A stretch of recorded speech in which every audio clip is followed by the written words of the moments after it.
अस्सलामु अलैकुम। शादी की पहली रात मैंने घूंघट उठाने से पहले अपनी पग उसके कदमों में रखते हुए साफ अल्फाज में बता दिया, मुझे मुआफ़ कर दो, मैं हक़ ज़ौजियत अदा करने से बिल्कुल कासिर हूँ। सिर्फ़ अपनी वालदा और अपनी बहनों की खुशी की खातिर खुद गर्ज़ बन गया हूँ। उसने वो पग मेरे सर पर रखते हुए कहा, आप जैसे भी हैं मेरा सुहाग हैं, मेरा नसीब हैं, मुझे अब आपके साथ ही रहना है। उस दिन के बाद उस अल्लाह की बंदी ने मेरे साथ 30 साल गुजारे, मेरे घर वालों की हर बात बर्दाश्त की, बांझ होने के ताने भी सुने, मगर मेरा पर्दा रखा। कब्रिस्तान में कदम रखते ही एक महक ने इस्तकबाल किया। ये खुशबू इससे पहले कभी नहीं सूंघी थी और ना महसूस की थी। मैं हर जुमे की सुबह फजर की नमाज के बाद अपने वालिद साहब की कब्र पर जाता, फातिहा ख्वानी करता और वहाँ से ही अपने ऑफिस चला जाता। एक अरसा हो गया था, मगर आज मैंने कब्रिस्तान में एक नई खुशबू महसूस की जो मुझे बेचैन कर रही थी। ये खुशबू किसी तरह से भी दुनियावी खुशबू नहीं लग रही थी। बहरहाल मैं वालिद साहब की कब्र पर पहुंचा तो उनसे चंद फासले पर ही एक नई कब्र बनी थी। ताज़े फूल और चादर से अंदाज़ा लगाना मुश्किल नहीं था कि 2 या 3 दिन पहले ही यह कब्र बनी है। वालिद साहब की कब्र से फारिग होकर जाते हुए उस कब्र पर फातिहा खानी के लिए रुक गया। फातिहा खानी के दौरान महसूस किया खुशबू इस कब्र से ही आ रही है। कन्फर्म करने के लिए कब्र की मट्टी मुट्ठी में भरी तो एकदम ठटक गया।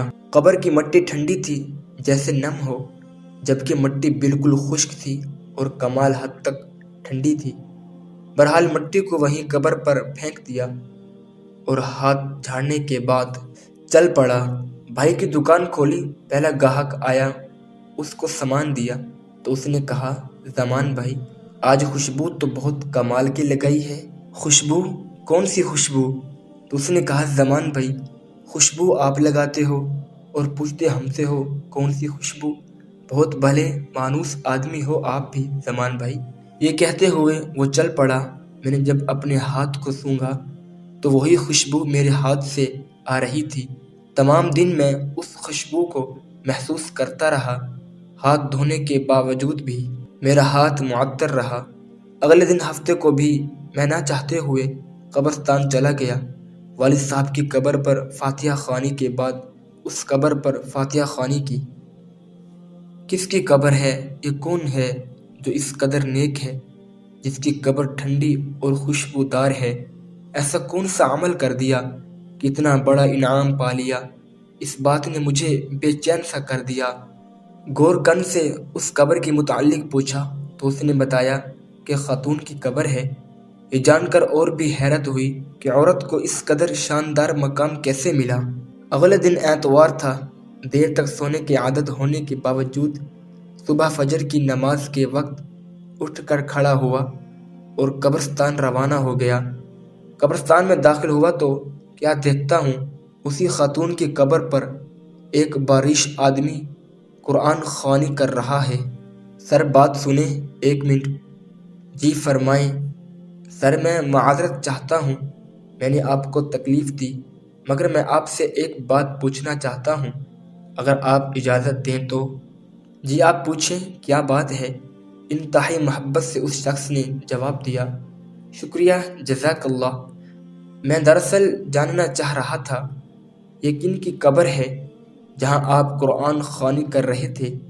अगर आप मुनासिब समझे तो बता दीजिए। ये आप क्यों पूछ रहे हैं? उसने सवाल किया। दरअसल इस कब्र से आने वाली खुशबू ने मुझे बेचैन कर दिया है। ऐसी खुशबू मैंने आज तक महसूस नहीं की। मुझे ये दुनियावी खुशबू नहीं लगती। मैं जानना चाह रहा था कि साहब कब्र ने ऐसा कौन सा अमल किया कि ये मकाम मिला के कब्र ठंडी और खुशबूदार हो गई।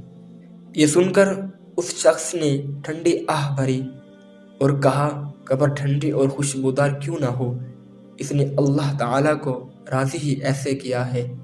जी मैं यही जानना चाह रहा था कि ऐसा कौन सा अमल है जिससे ये सआदत नसीब हुई। तो उसने बता दिया कि ये मेरी ज़ौजा की कब्र है। 30 سال ہماری رفاقت رہی۔ میں 4 بہنوں کا ایک لوتا بھائی ہوں۔ میری بہنوں اور ماں کو میرا چہرہ دیکھنے کا بے حد شوق تھا۔ سرکاری نوکری ملتے ہی چاند سی دلہن کی تلاش شروع کر دی۔ 2 دنوں میں لڑکی کی تلاش کا کام مکمل ہوا، شادی ہوئی اور ماں بہنوں نے اپنا ارمان دل کھول کر پورے کیے۔